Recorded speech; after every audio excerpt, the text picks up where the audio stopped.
My name is Muna, the wife of Prince Ekene. But that is not how this story begins. It begins the night I was sent away. The night the entire village dressed in silk and gold, while I carried an empty clay pot into the forest. The night my guardian burned the last thing my mother ever touched. The night the prince left the palace without choosing a bride and followed me instead. The villagers say I was lucky. They say destiny found me. They are wrong. Destiny did not find me. It tested me. And before the sun rose the next morning, I had to choose between obedience and freedom. This is my story. I had seen 18 harvests. I was of age, ready to marry, ready to begin my own home. But Mama Ada would not allow it. After my daughters marry, she always said, not once, not twice, every single time. Men came, good men, kind men, men who saw me carrying water and paused a little longer than necessary. They came respectfully, spoke carefully, asked properly, and Mama Ada refused them all. She is not ready. She must help at home. She will marry after my daughters. The men stopped coming. Not because I was unworthy, because my future had been locked behind someone else's ambition. Mama Ada feared one thing, that I would be chosen before her daughters. So she made sure I was never seen, until the night I was. The village of Umaluo had waited months for Prince Ekene's arrival. Torches lined the palace courtyard. Drums rolled across the earth like thunder.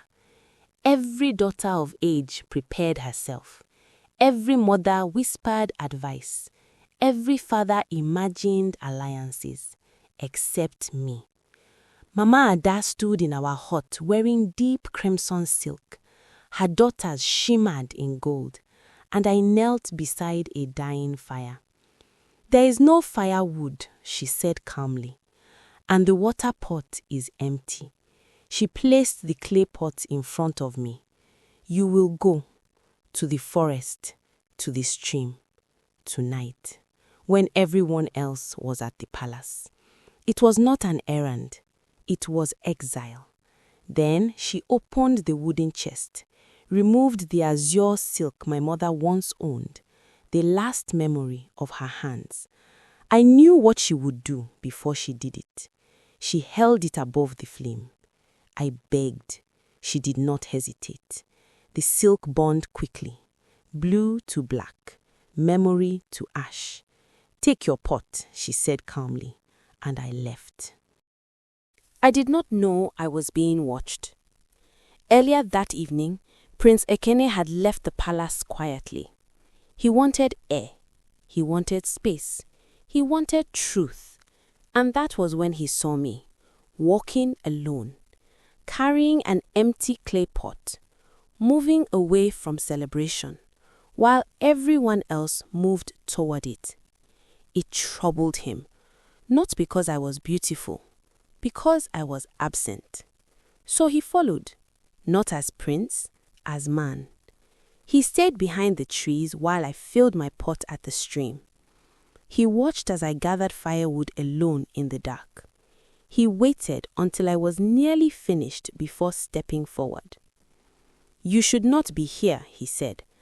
I thought he was just a stranger. I told him I had been sent. He asked why. I did not answer fully because I was used to silence. He helped me carry the heavier branches, walked me halfway back to the village, and before leaving, he said something that stayed with me. The night is not over yet. I did not know what he meant, but at the palace, he had already made his decision.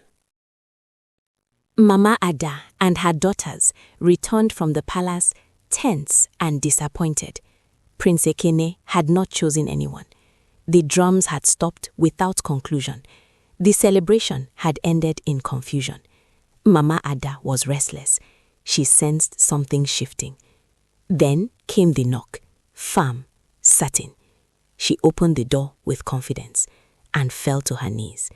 Prince Ekene stood there, alone. No birds, no announcement. His eyes moved past her and found me. "I walked through the village today," he said calmly, "and I saw something unusual." He described watching a woman carry an empty pot away from the palace. He described following her into the forest. He described speaking to her without revealing who he was. Mama Ada's face changed because she realized he was speaking about me. He looked directly at her. Why was she alone? Mama Ada tried to explain. She understands her duties. He asked another question. Why has she not been married? Mama hesitated. She must wait. He turned to me. Did you refuse them? It was the first time anyone had asked me. No, I said. Silence filled the hut. Then he reached into his garment and removed a royal ring. I came tonight to choose a wife, he said, and I choose you. Mama Ada panicked. She belongs to this house. Prince Ekene replied calmly. No one belongs to anyone. Then he turned to me. You owe me nothing, he said. You will choose. Choose. The word terrified me. I had never chosen anything. Mama Ada grabbed my arm. You will stay. Her voice trembled. You owe me everything. For a moment, I almost believed her, because she had fed me, sheltered me, controlled me. But survival is not the same as freedom. I gently removed her hand. No. That one word broke 18 years of obedience. She staggered backward. You cannot survive without us. I already have, I replied. I placed my hand in his and walked outside. The elder stepped aside. The villagers parted. Prince Ekene placed the ring in my hand, not onto my finger, into my palm. Because it was never his to force, it was mine to accept. Mama Ada tried to speak, but no apology formed, because some people lose control before they learn humility. I did not condemn her. I did not curse her. I did not seek revenge. I simply walked forward, beside the man who saw me, not because he saved me, because he recognized me. That night, I did not become royal. I became free. I am no longer 18. The girl who carried firewood into the forest now carries grey at her temples. I am in my 40s. A wife, a mother, a woman the village now calls Your Highness. But titles can be dangerous, because titles can make you forget who you were before they were given. The day I entered the palace, I made myself a promise. Marriage would change my address, not my character. Royalty would change my responsibility, not my hunger to grow. I refuse to become the kind of woman who sits behind silk curtains and watches others struggle from a distance. Because I remember the dirt floor. I remember the dying fire. I remember waiting for permission to exist. Privilege is powerful, but it can also make a person soft, lazy, entitled. I watched it happen to others. Women who married into comfort and slowly allowed comfort to erase their discipline. I refused that fate. I woke before sunrise, not because I had to, because I wanted to remember. I walked through the palace kitchens. I visited the farms. I spoke to the women who rose before dawn, not as queen, as someone who once stood where they stood. Prince Ekene noticed. You do not have to work this hard, he told me once. I smiled. It is not work, I said. It is memory. Because I never wanted the village to look at me and see a woman rescued.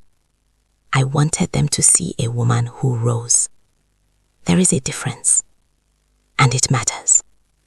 I did not allow silk to make me forget soil. I did not allow comfort to make me forget hunger. I did not allow marriage to define my value, because I was someone before I wore gold, and I remain someone without it. But the greatest change did not happen in the palace. It happened in Omalu. I began something simple: education funds for orphaned children, land grants for widowed mothers raising them, skills training for young girls who were told to wait. I visited homes quietly, not announcing myself, watching, listening, because change does not happen in speeches. It happens in systems. Mama Ada never expected to see this. She had grown quieter with age, less sharp, less certain. One day she came to me, not to command, not to control, but to confess. I did not know how to love without fear, she said. It was not an apology, but it was truth, and sometimes truth is enough. Today in Omalu, when a child loses parents, the village gathers differently. Not to assign labor, but to assign support. Girls are not told to wait until others rise. They are asked what they want. The word often no longer means nothing. It means future. And when I walk through the village now, I see something I never saw before. Young girls who stand straighter, who speak sooner, who believe earlier. My story did not make them royal. It made them visible. And that is greater. Thank you for watching. If this story moved you, if it made you feel something deeper, leave a comment. Tell me the moment that stayed with you. Share this story with someone who loves powerful storytelling. And if you felt this journey, subscribe to Moonfire Folktales Studio. Show it with a like. More unforgettable stories are coming. Stay tuned.